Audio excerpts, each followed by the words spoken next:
நீங்க 2026ல successful data analyst ஆகணும்னா நான் சொல்ற இந்த 6 ஸ்டெப்ஸை ஃபாலோ பண்ணீங்கன்னா போதும். ஸோ வீடியோ ஃபுல்லா பாருங்க.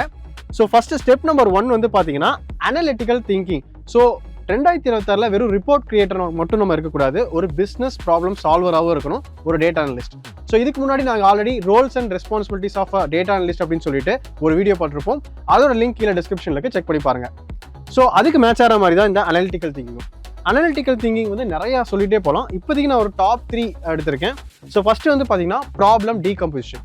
ப்ராப்ளம் டீகம்போசிஷன்னா ஒரு பெரிய ப்ராப்ளம் வருதுன்னா அதை நம்ம ஸ்மாலராக நம்ம பிரிக்க கற்றுக்கணும். ஸோ ஃபார் எக்ஸாம்பிளுக்கு இப்போ உங்களுக்கு ஸ்க்ரீனில் நான் ஒரு சினாரியோ ஷோ பண்ணுறேன். ஸோ ஃபஸ்ட்டு வந்து பார்த்தீங்கன்னா ability to break wake business problems into smaller measurable part. For எக்ஸாம்பிளுக்கு ரெவன்யூ இஸ் டவுன்னு ஒரு சினாரியோ வருது, ஓகேவா? அதாவது ரெவன்யூ கம்மியாக இருக்குன்னு ஒரு சினாரியோ வருது. ஸோ ஒரு அனலிஸ்ட் எப்படி இருக்கணும் அப்படின்னா அந்த ரெவன்யூ ஏன் வந்து டவுன் ஆச்சு, ரைட்?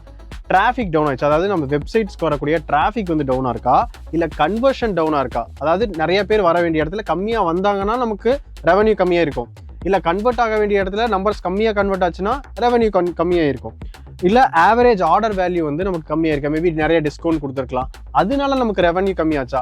அப்போ ஒரு அனலிட்டிக்கல் திங்கிங்காக இருக்கணும். நீங்கள் வந்து ஜஸ்ட் கொடுத்த டேட்டா செட்டில் அந்த நம்பர்ஸை மட்டும் அனலைஸ் பண்ணாமல் அதுக்கு நடுவில் இருக்கக்கூடிய அந்த ப்ராப்ளமாக நீங்கள் டீகம்போஸ் பண்ணி பார்ட் பை பார்ட்டாக நீங்கள் அனலைஸ் பண்ண கற்றுக்கணும். இதுதான் நம்ம அனலிட்டிக்கல் திங்கிங் சொல்லுவோம்.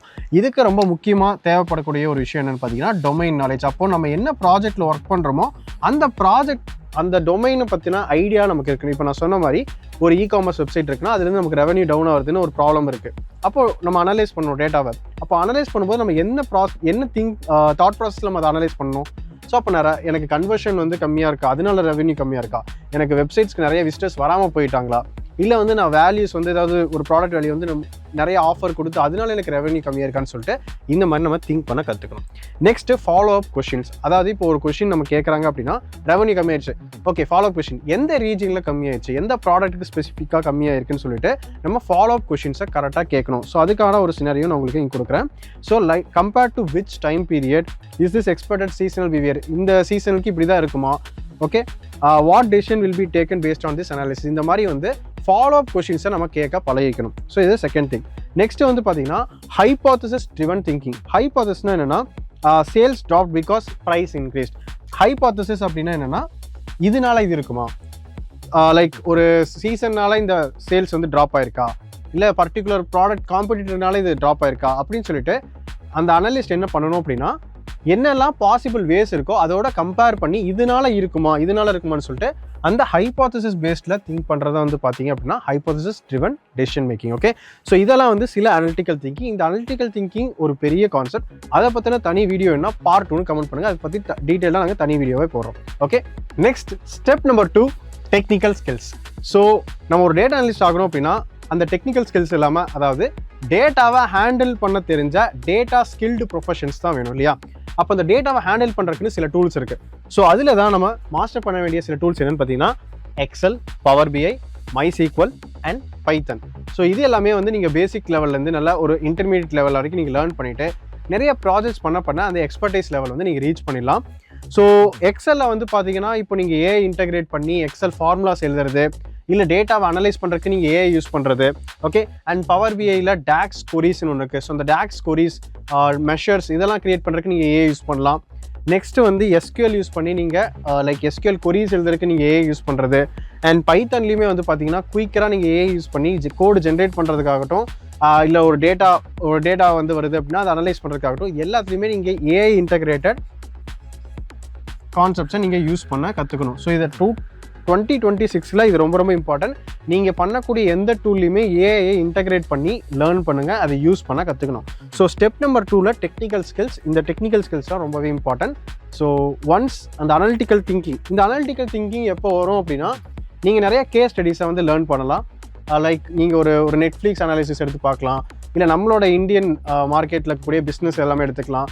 ஏன் வந்து ஒரு பிஸ்னஸ் டவுன் ஆச்சு, ஏன் வந்து ஒரு பெரிய கம்பெனி வந்து பேங்க்ரப்ட் ஆச்சு, இதெல்லாம் நீங்கள் வந்து அந்த டேட்டா அனாலிசிஸ் கேஸ் ஸ்டடிஸ்ன்னு சொல்லிட்டு உங்களுக்கு நெட்டில் அவைலபிளாக இருக்கும். ஸோ அதோட லிங்க்ஸுமே நாங்கள் கீழே டிஸ்கிரிப்ஷன் தரோம், நீங்கள் செக் பண்ணி பாருங்கள். ஸோ அந்த கேஸ் ஸ்டடிஸ்லாம் நீங்கள் லேர்ன் பண்ணும்போது உங்களுக்கு அந்த அனலிட்டிக்கல் திங்கிங் வரும். ப்ளஸ் நீங்கள் வந்து ஆல்ரெடி ஒரு பிஸ்னஸில் ஒர்க் பண்ணிருக்கீங்க அப்படின்னா அந்த பிஸ்னஸ் சம்மந்தப்பட்ட டொமைன் ஐடியா உங்களுக்கு ஆல்ரெடி இருக்கும்.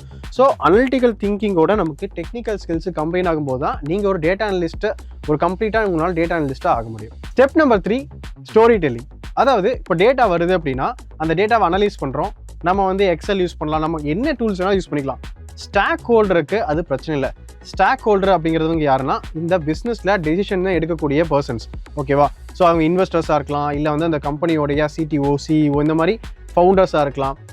அந்த பிஸ்னஸில் மேஜராக டெசிஷன் எடுக்கக்கூடிய மக்கள் தான் வந்து பார்த்தீங்கன்னா ஸ்டாக் ஹோல்டர்ஸ், ஓகேவா? இப்போ அந்த ஸ்டாக் ஹோல்டர்ஸ்க்கு நீங்கள் எந்த டூலில் பண்ணீங்கிறத விட என்ன அவுட்கம் உங்களால் கொடுக்க முடியுது ரொம்ப இம்பார்ட்டன்ட். அப்போ நீங்கள் கஷ்டப்பட்டு எக்ஸல் எழுதி, எக்ஸலில் ஃபார்முலா எழுதி, டாக்ஸ் கொரி எழுதி, மைசிக்குள்ள நீங்கள் வந்து கொரிஸ் எழுதி, பைத்தானில் கோட் எழுதின்னு என்ன வேணாலும் பண்ணலாம். ஃபைனலாக அதை நமக்கு ப்ரெசென்ட் பண்ண தெரியல, அதை வச்சு நம்மளால் மீனிங்ஃபுல் இன்சைட்ஸை வந்து நம்மளால் கொடுக்க முடியல அப்படின்னா தென் அது எல்லாமே வந்து வேஸ்ட் தான். ஸோ அதுதான் வந்து நம்ம ஸ்டோரி டெல்லிங்கில் சொல்லுவோம். ஸ்டோரி டெல்லிங்னா என்னென்னா இன்சைட்ஸ் இருக்கும். இன்சைட்ஸ்னால் என்ன? இன்சைட்ஸ் வெர்சஸ் மீனிங்ஃபுல் இன்சைட்ஸ், இதை ரெண்டுத்தையும் நம்ம ஃபஸ்ட்டு பார்த்துடலாம். இன்சைட்ஸ் அப்படின்னா இந்த டேட்டாவில் இத்தனை பேர் இருக்காங்க, இத்தனை சேல்ஸ் ஆகிருக்கு, ப்ராஃபிட் இவ்வளோ, லாஸ் இவ்வளோன்னு சொல்லிட்டு ஆல்ரெடி இந்த டேட்டா வந்து அங்கே இருக்கும், ஓகேவா? இது வந்து இன்சைட்ஸ், டேட்டாவில் இருந்து கிடைக்கக்கூடிய விஷயங்கள் தான் இன்சைட்ஸ். மீனிங்ஃபுல் இன்சைட்ஸ்னால் ஆஸ் அ டேட்டா அனலிஸ்ட்டாக நான் சொன்ன இந்த அனலிட்டிக்கல் திங்கிங் வச்சு ப்ராப்பரான ஃபாலோ அப் கொஷின்ஸ் கேட்டு ப்ராப்பராக அந்த ப்ராப்ளமை டீகம்போஸ் பண்ணி ஹைபோதசிஸ் டெஸ்டிங்லாம் யூஸ் பண்ணி இந்த ப்ராப்ளம் எதனால் வருதுங்கிறதுக்கான ஒரு ஸ்டோரி அல்லது ஒரு பிஸ்னஸ் இன்சைட்ஸை கொடுக்கறது தான் மீனிங்ஃபுல் இன்சைட்ஸ். அதாவது நீங்கள் என்ன கண்டுபிடிச்சிங்களோ அதை நீங்கள் சொல்கிறது தான் மீனிங்ஃபுல் இன்சைட்ஸ். ஸோ இதுக்கு ரொம்ப இம்பார்ட்டண்டான விஷயம் தான் இந்த ஸ்டோரி டெல்லிங். அகைன் நீங்கள் எந்த அளவுக்கு நீங்கள் வந்து அந்த ப்ராஜெக்டில் ஒர்க் பண்ணுறீங்க, அந்த டொமைன் பற்றி எந்த அளவுக்கு உங்களுக்கு ஸ்ட்ராங் நாலேஜ் இருக்கோ அப்போ தான் இந்த ஸ்கில்லும் உங்களுக்கு டெவலப் ஆகும். ஸோ நிறையா கேஸ் ஸ்டடிஸ் லேர்ன் பண்ணுங்கள். நிறையா டேஷ்போர்ட்ஸ் க்ரியேட் பண்ணுறது மட்டும் இல்லாமல் அந்த டேஷ்போர்ட்ஸ்லேருந்து மீனிங்ஃபுல்லான இன்சைட்ஸையும் நீங்கள் ஜென்ரேட் பண்ண கற்றுக்கோங்க. இதுதான் step number 3. Step number 4, AI for data analytics. So நம்ம ஏஐ நிறைய யூஸ் பண்ணிட்டு இருப்போம் இல்லையா, அந்த ஏஐயை டேட்டா அனலிட்டிக்ஸ்க்கும் நம்ம யூஸ் பண்ணலாம். நம்ம பண்ணக்கூடிய டேட்டா அனாலிசிஸ் ப்ராசஸ்க்கு, நம்ம எழுதக்கூடிய queries, ஃபார்முலாஸ், இது எல்லாத்துக்குமே வந்து ஏஐ யூஸ் பண்ணலாம். ஏஐ அப்படிங்கிறது ஒரு அசிஸ்டண்ட்டை தான் நம்ம யூஸ் பண்ணணும். அதை ஃபுல்லாக டிபெண்ட் பண்ணி நீங்கள் பண்ணிட்டீங்க அப்படின்னா உங்களால் வந்து அனலிட்டிக்கல் திங்கிங்கோ ஒரு பிஸ்னஸ் லெவல் திங்கிங்கோ உங்களால் பண்ண முடியாது. ஸோ ஏஐயை அசிஸ்டண்ட்டாக யூஸ் பண்ணுங்கள். எல்லா ஸ்கில், அந்த டெக்னிக்கல் ஸ்கில்ல நான் சொன்ன எல்லா டூல்ஸ்லையுமே நீங்கள் ஏஐ வந்து ஒரு இன்டகிரேஷன் டூலாக நீங்கள் யூஸ் பண்ணி ஆகணும். ஸோ 2026 ரொம்பவே பெரிதாக பார்க்கக்கூடிய விஷயம். அண்ட் ஏஐ யூஸ் பண்ணி டேட்டா அனலிட்டிக்ஸ் சில ரிப்பீட்டட் ப்ராசஸை வந்து ஆட்டோமேட் பண்ணுறதுக்கும் நீங்கள் லேர்ன் பண்ணிக்கலாம். இதுக்கு இந்த N8N, மேக், இந்த மாதிரியான நோ கோட் பிளாட்ஃபார்ம்ஸை நீங்கள் லேர்ன் பண்ணிக்கிறது ஒரு பெஸ்ட் ஆப்ஷனாக இருக்கும். Step 5, portfolio projects. So projects அப்படிங்கிறது பார்த்தீங்க அப்படின்னா நீங்கள் எப்படி சூஸ் பண்ணணும் அப்படிங்கிறத நான் சொல்கிறேன். நீங்கள் ஃபர்ஸ்ட் ஆஃப் ஆல் எந்த டொமைன்லேருந்து வரீங்க, லைக் நீங்கள் வந்து ஒரு காமர்ஸ் டொமைன்லேருந்து வரலாம், ஒரு ஃபினான்ஸ் டொமைன்லேருந்து வரலாம், நீங்கள் வந்து ஒரு வேறு ஆர்ட்ஸ் பேக்ரவுண்ட்லேருந்து வரலாம், இல்லை நீங்கள் ஒரு கம்ப்யூட்டர் சயின்ஸ் கிராஜுவேட்டாக இருக்கலாம். ஸோ எந்த பிஸ்னஸ் ரிலேட்டடாக உங்களுக்கு ஐடியாலஜி இருக்கோ இல்லை இன்ட்ரெஸ்ட் இருக்கோ அதுக்கு ரிலேட்டடாக நீங்கள் ப்ராஜெக்ட் பண்ணணும். ஃபார் எக்ஸாம்பிளுக்கு ஹெல்த் கேர் டொமைன்னா நீங்கள் ஹெல்த் கேர் ரிலேட்டடில் என்ன ப்ராஜெக்ட் பண்ணலாங்கிறத பாருங்கள். இ-காமர்ஸ் டொமைனா இ-காமர்ஸ் சம்மந்தப்பட்ட டொமைனில் நீங்கள் ப்ராஜெக்ட் பண்ண பாருங்கள். அப்போ நீங்கள் ப்ராஜெக்ட்ஸ் வந்து உங்களோட இன்ட்ரெஸ்ட் அல்லது உங்களோட எஜுகேஷனல் பேக்ரவுண்ட் பேஸ் பண்ணி சூஸ் பண்ணும்போது உங்களால் இன்னும் பெட்டரான ரிசல்ட்ஸ் வந்து ப்ரொடியூஸ் பண்ண முடியும். இன்டர்வியூ டைமில் அந்த ப்ராஜெக்ட் பற்றி கேட்கும்போது உங்களுக்கு ஈஸியாக சொல்கிறக்கும் உங்களால் முடியும், எக்ஸ்பிளைன் பண்ணுறக்கும் ஈஸியாக இருக்கும். அண்ட் டேட்டா அனலிட்டிக்ஸில் ரொம்ப முக்கியமான விஷயம் என்னென்னா KPI, okay, key performance indicators. அப்போ அந்த பிஸ்னஸில் என்னென்ன KPIs இருக்குங்கிறது அந்த பிஸ்னஸ் பற்றி உங்களுக்கு தெரிஞ்சால் மட்டும் தான் சொல்ல முடியும். ஸோ நான் இந்த டொமைனில் ஒரு ப்ராஜெக்ட்டு, வேறு டொமைனில் ஒரு ப்ராஜெக்ட்டு நீங்கள் பண்ணலாம். பட் ஸ்டில் நீங்கள் இந்த KPIs வந்து உங்களுக்கு சொல்ல தெரியல, எக்ஸ்பிளைன் பண்ண தெரியல. KPIsனால் ஒரு எக்ஸாம்பிளுக்கு நீங்கள் ஒரு சின்னதாக ஒரு எடுத்துட்டீங்க அப்படின்னா ஒரு வெப்சைட் இருக்குன்னா வெப்சைட்டில் எவ்வளோ டியூரேஷன் வந்து வாட்ச் பண்ணியிருக்காங்க, எவ்வளோ கிளிக் த்ரூ ரேட் இருக்குது, எவ்வளோ கன்வர்ஷன்ஸ் நடக்குது, இதெல்லாம் KPIsன்னு சொல்கிறோம். ஸோ அப்போ KPIங்கிறது அந்த பிஸ்னஸில் அந்த பிஸ்னஸ் ஸ்டாக் ஹோல்டர்ஸ்க்கு புரியக்கூடிய டேர்ம்ஸை தான் நம்ம KPIன்னு சொல்கிறோம். அப்போ நீங்கள் என்ன மாதிரி ப்ராஜெக்ட் சூஸ் பண்ணுறீங்களோ அந்த KPIஸை நல்லா தெரிஞ்சு வச்சுக்கணும். ஸோ KPIs தெரியாமல் ப்ராஜெக்ட்ஸ் பண்ணுறது வேஸ்ட் தான். ஸோ போர்ட்ஃபோலியோ ப்ராஜெக்ட்டில் மினிமம் ஒரு 5 ப்ராஜெக்ட் நீங்கள் பண்ணிக்கோங்க. சேம் டொமைனாக இருந்துச்சுன்னா பெஸ்ட், இல்லை மல்டிபிள் டொமைன்ஸாக இருந்தாலும் KPIஸை நல்லா லேர்ன் பண்ணிக்கோங்க. ஃபைனல் ஸ்டெப் நம்பர் 6ல் வந்து ஷோகேஸ். உங்கள் ஸ்கில்ஸை ஷோகேஸ் பண்ணக்கூடிய டைம் வந்துருச்சு. ஸோ நீங்கள் லிங்க்டின்ல, கிட்டப்பில் அண்ட் ஜாப் போர்ட்ஃபோலியோ வெப்சைட்ஸில் எல்லாத்துலேயுமே உங்களோட ப்ரொஃபைல்ஸை வந்து ப்ராப்பராக வந்து ப்ரொஃபஷனலாக க்ரியேட் பண்ணிக்கோங்க. ஸோ கிட்டப்பில் உங்களோட ப்ராஜெக்ட்ஸ் வந்து ஃப்ரீக்வெண்ட் டைமில் நீங்கள் அதில் அப்லோட் பண்ணுங்கள், ரீட்மி ஃபைல்ஸ் ஆட் பண்ணுங்கள், லிங்க்டின்ல கரெக்டான ப்ரொஃபைல் பிக் வைங்க, பேனர் கரெக்டாக செட் பண்ணுங்கள், உங்களை பற்றின அபவுட் செக்ஷன், உங்களோட எக்ஸ்பீரியன்ஸ் செக்ஷன், உங்களோட எஜுகேஷன் செக்ஷன், இது எல்லாத்தையுமே ப்ராப்பராக வந்து ஏஐ அசிஸ்டன்ட் டூல்ஸ் மூலமாகவே நீங்கள் என்ன பண்ணலாம்னா நீங்கள் இதை ஈஸியாகவே அப்டேட் பண்ணிக்கலாம். அண்ட் லிங்க்டின்ல நீங்கள் என்ன பண்ணுறீங்க, உங்களோட ப்ராக்ரஸ் ஜேர்னியை நீங்கள் when you start to learn technical skills அந்த டைம்ல இருந்தே நீங்கள் வந்து அதில் ஆக்டிவாக இருங்க. லிங்க்டின்ல நிறைய ரெக்ரூட்டர்ஸ் கூட கனெக்ட் பண்ணுறதுக்கு வாய்ப்புகள் இருக்கும். பட் இப்போ லிங்க்டின்ல க்ரௌடும் நீங்கள் ஓவராக இருக்கனால ஜஸ்ட் நீங்கள் வந்து ஒரு போஸ்ட் வந்து ஒரு ஜஸ்ட் லைக் தட் நீங்கள் போஸ்ட் பண்ணாமல் ஒரு வேல்யூ ஆடட் கண்டென்ட் நீங்கள் போஸ்ட் பண்ணும்போது நிறைய பேர் அதுக்கு வந்து எங்கேஜ் பண்ணுவாங்க. லைக் பண்ணுறது, ரீபோஸ்ட் பண்ணுறது, கமெண்ட் பண்ணுறது, இந்த மாதிரி உங்கள் போஸ்ட் வந்து எங்கேஜிங்காக இருக்கும்போது உங்கள் ப்ரொஃபைலும் ஈஸியாக வந்து ரெக்ரூட்டர்ஸ்க்கு விசிபிளாக இருக்கும். பட் ரொம்ப முக்கியமான விஷயம் என்னன்னா ஜாப் ப்ரொஃபைல்ஸ். என்ன ஃபார் எக்ஸாம்பிள் நௌக்கரி மாதிரி இருக்கக்கூடிய ஜாப் ப்ரொஃபைல்ஸை வந்து நீங்கள் ப்ராப்பராக பில்ட் பண்ணுங்கள். ஏன்னா அதுலேருந்து தான் உங்களுக்கு ஜாப்க்கான கால்ஸ் எல்லாம் வந்து நிறையா வரும். ஸோ ஃப்ரீக்வெண்ட்டாக நீங்கள் அதில் செக் பண்ணி அப்ளை பண்ணுறது, ஜாப்க்கு அப்ளை பண்ணுறது, லிங்க்டின்லையும் ஜாப் நீங்கள் அப்ளை பண்ணலாம். ஸோ இதெல்லாம் வந்து ஃபஸ்ட்டு யாராக இருந்தாலும் உங்கள் ப்ரொஃபைல் வந்து பார்ப்பாங்க. இப்போ நீங்கள் உங்கள் ரெஸ்யூமே அனுப்பிச்சிங்கனாலும் உங்கள் ரெஸ்யூமில் லிங்க்டினும் கிட்டப் ப்ரொஃபைல் இருக்கணும். இப்போ லிங்க்டின் போய் பார்ப்பாங்க, நீங்கள் ஆக்டிவாக இருக்கீங்களா, என்ன மாதிரி நீங்கள் வந்து உங்கள் ப்ரொஃபைலை மெயின்டைன் பண்ணுறீங்க, இது எல்லாமே கவனிப்பாங்க. ஸோ இந்த 6 ஸ்டெப்ஸை நீங்கள் கரெக்டாக ஃபாலோ பண்ணீங்க அப்படின்னாலே உங்களால் ஒரு நல்ல ஒரு டேட்டா அனலிஸ்ட் ரோலுக்கு ப்ளேஸ் ஆக முடியும். ஸோ ஃபஸ்ட்டு ஸ்டெப் 1 வந்து அனலிட்டிக்கல் திங்கிங். இது ஏன் நம்ம ஃபஸ்ட்டாக போட்டிருக்கோம் அப்படின்னா டெக்னிக்கல் ஸ்கில்ஸ் ஈஸியாக லேர்ன் பண்ணிடலாம். ஸோ டெக்னிக்கல் ஸ்கில்ஸ் யூஸ் பண்ணி அடுத்து நம்ம என்ன பண்ண போகிறோம்னா அந்த அனலிட்டிக்கல் திங்கிங்கிறது வேணும். ஸோ இதுக்கு நீங்கள் அந்த நான் சொன்ன மாதிரி கேஸ் ஸ்டடிஸ்லாம் நீங்கள் லேர்ன் பண்ணுங்கள்.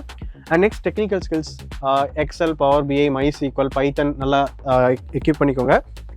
அண்ட் கேபிஐஸ் வச்சு நீங்கள் ஸ்டோரி டெல்லிங் கேப்பபிலிட்டிஸை இம்ப்ரூவ் பண்ணிக்கோங்க.